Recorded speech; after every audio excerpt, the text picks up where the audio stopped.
Assalamualaikum warahmatullahi wabarakatuh. Perkenalkan, nama saya Nurul Fajriyah dari SMP NU Tenajar Kidul, Kecamatan Kertasmaya, Kabupaten Indramayu. Calon guru penggerak Angkatan 7 Kabupaten Indramayu, Provinsi Jawa Barat. Dengan fasilitator Pak Yaya Salya SPD MMPD dan pengajar praktik Pak Abdullah SAG. Pada kesempatan kali ini, saya akan menyampaikan hasil tugas modul 1.4 mengenai aksi nyata budaya positif yang saya terapkan di sekolah saya. Praktik penerapan keyakinan kelas. Yang melatar belakangi saya untuk menerapkan keyakinan kelas ini, selain untuk memenuhi tugas aksi nyata modul 1.4, saya juga menyadari bahwa kelas 7 merupakan masa perpindahan dari masa SD mereka ke masa SMP. Beberapa waktu ke belakang, didapati murid kelas 7 merasa kebingungan dengan adaptasi peraturan sekolah. Salah satunya adalah pemakaian seragam. Ketika melakukan tanya jawab dengan murid, apa esensi mereka mengenakan seragam, mereka pun mematung entah akan menjawab apa. Jika pada satu peraturan sekolah saja mereka kebingungan, bagaimana dengan peraturan sekolah lainnya? Tujuan dibuat keyakinan kelas ini adalah agar guru memahami betapa pentingnya mensosialisasikan keyakinan sekolah yang dibuat. Kemudian, siswa menjalani keyakinan tersebut dengan kesadaran penuh dan pemahaman yang matang. Kemudian, terciptanya budaya positif di lingkungan sekolah. Tolak ukur keberhasilan dari keyakinan kelas tersebut adalah murid menjalankan keyakinan sekolah dengan pemahaman dan kesadaran diri. Kemudian, guru saling berkolaborasi satu sama lain dalam menciptakan budaya positif di sekolah. Selanjutnya, ada perubahan perilaku dan karakter sesuai dengan keyakinan kelas atau sekolah. Selanjutnya, siswa dan guru mulai menunjukkan disiplin positif sesuai dengan profil pelajar Pancasila dan keyakinan sekolah atau kelas. Yang terakhir, suasana kelas menjadi menyenangkan. Lini masa tindakan yang akan dilakukan adalah: pertama, persiapan. Pada persiapan ini meliputi menyusun rencana pelaksanaan pembuatan keyakinan kelas, mensosialisasikan budaya positif kepada sekolah dan dewan guru, dan yang terakhir menentukan waktu pelaksanaan pembuatan keyakinan kelas. Berikut adalah video praktik penerapan keyakinan kelas di SMP NU Tenajar Kidul. Selamat menyaksikan.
Ke toilet boleh nggak ya?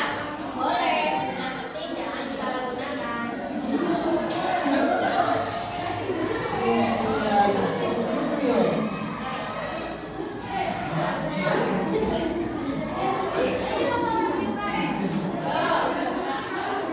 Silakan. Yang belum memasukkan jawaban tempel. Di sini kita tempel sebanyak mungkin sesuai dengan waktu. Ibu Ramika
Ya betul, boleh diklik, boleh kalau misalnya saya punya lebih dari satu pendapat.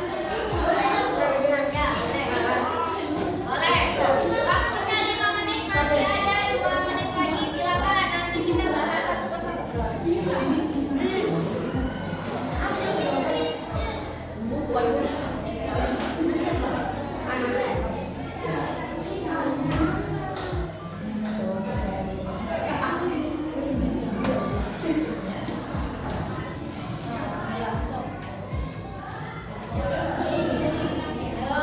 Nggak usah digeser, nanti Bu yang geser.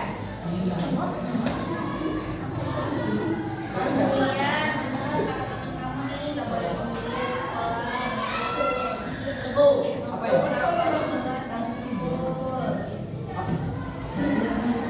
Oke.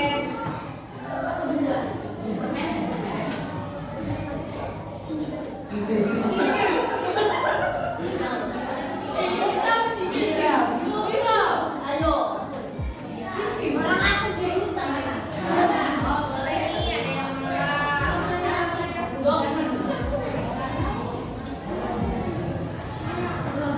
Apa lagi?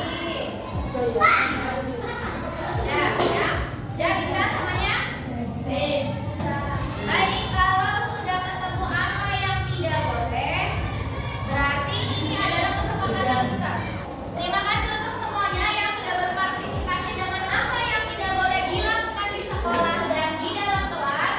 Ibu coba baca satu-satu ya. Di sini adalah bolos. Kenapa kita nggak boleh bolos? Karena coba ibu pengen tanya ke Irma, kenapa kita nggak boleh bolos? Karena nanti ketinggalan.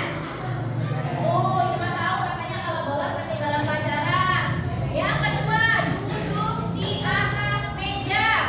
Duduk di atas meja, ibu tanya ke Wira, kenapa nggak boleh duduk di atas meja?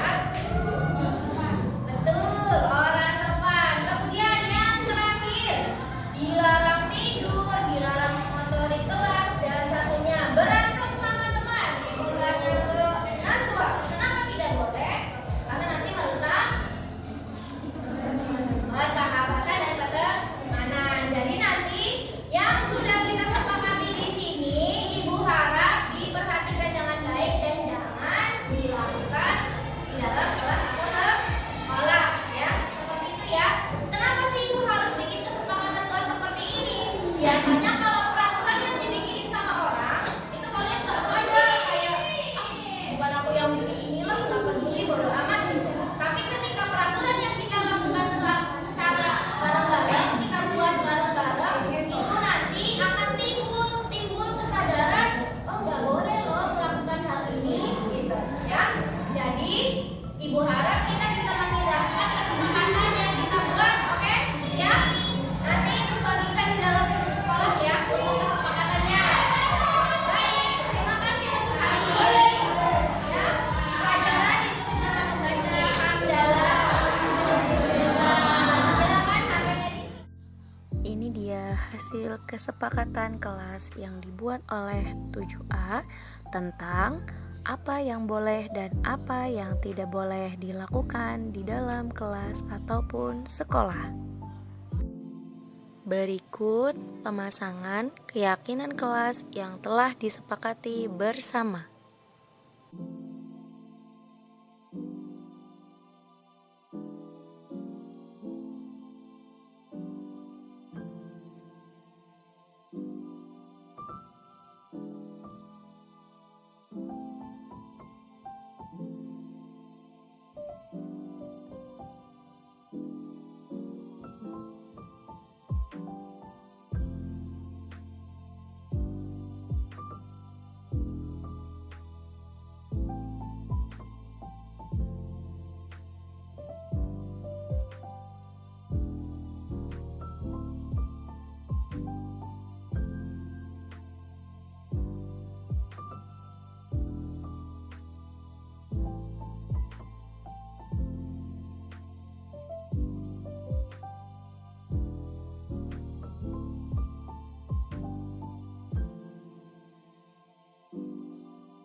karena kita membuat peraturan paksaan. Kelas yang dibuat oleh kelas kita dan betul-betul melatih kesadaran kita untuk menerapkan keyakinan tersebut. Terima kasih, Bu.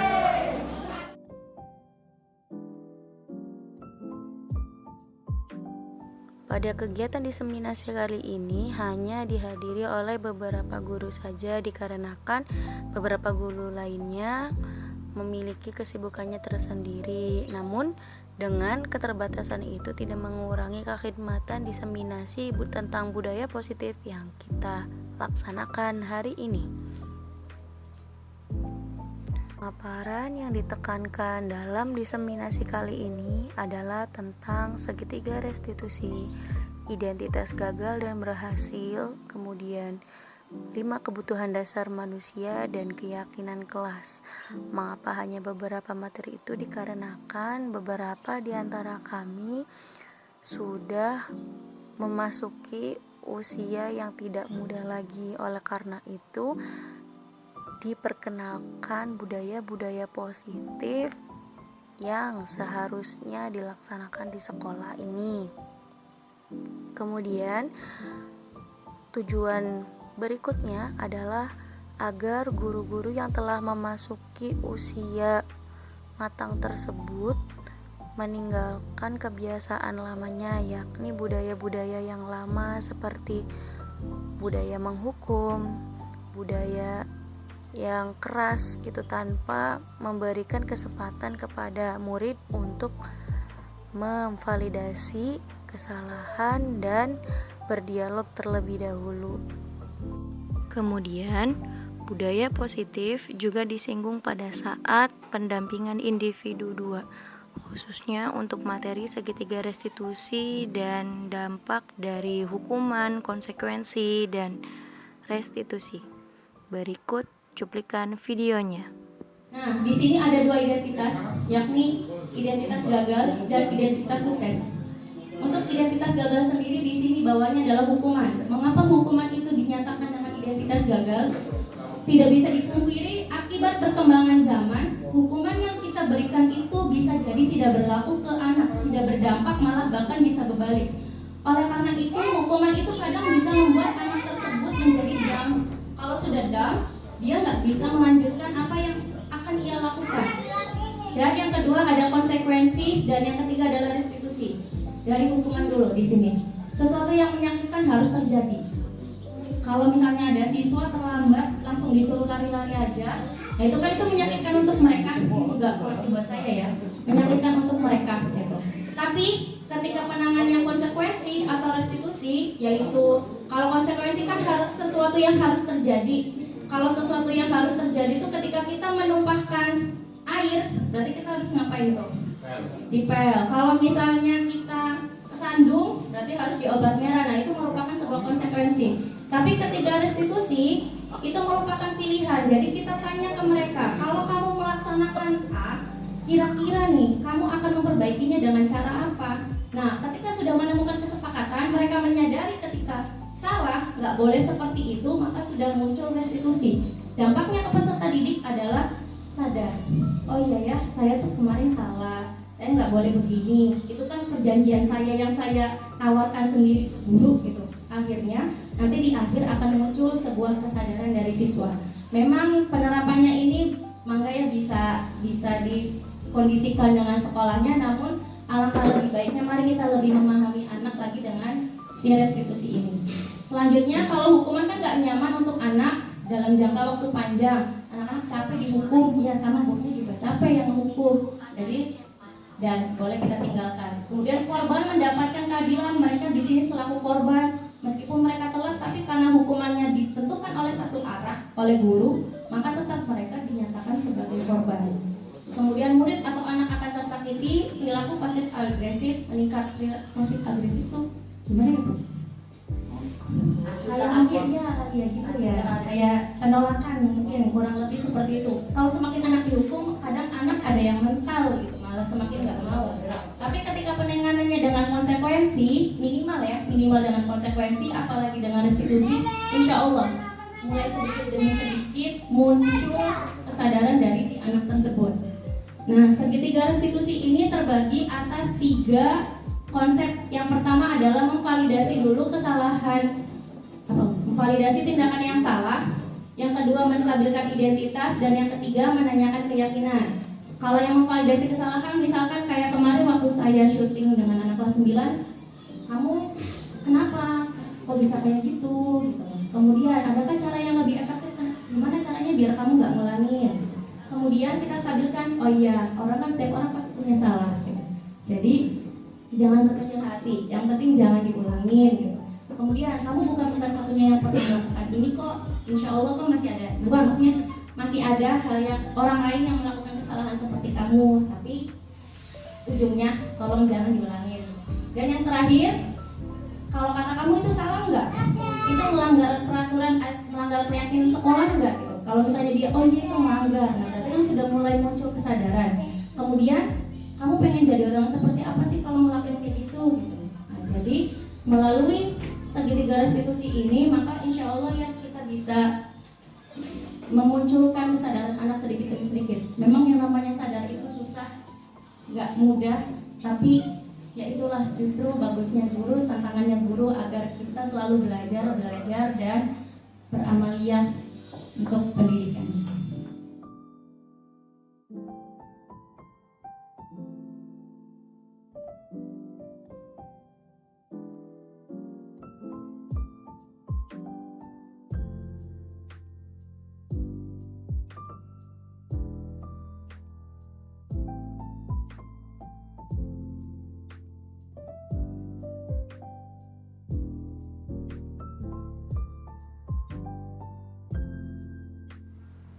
Rencana perbaikan yang akan saya lakukan di masa mendatang adalah: yang pertama, melakukan evaluasi berkala; yang kedua, meningkatkan komunikasi dengan warga sekolah; yang ketiga, terus berusaha memperbaiki segala kekurangan; yang keempat, berusaha untuk mengupgrade ilmu tentang budaya positif; dan yang terakhir, mengobservasi dampak dari diseminasi terhadap murid di lingkungan sekolah. Terima kasih telah menonton video ini. Semoga bisa bermanfaat untuk kita semua. Wassalamualaikum warahmatullahi wabarakatuh.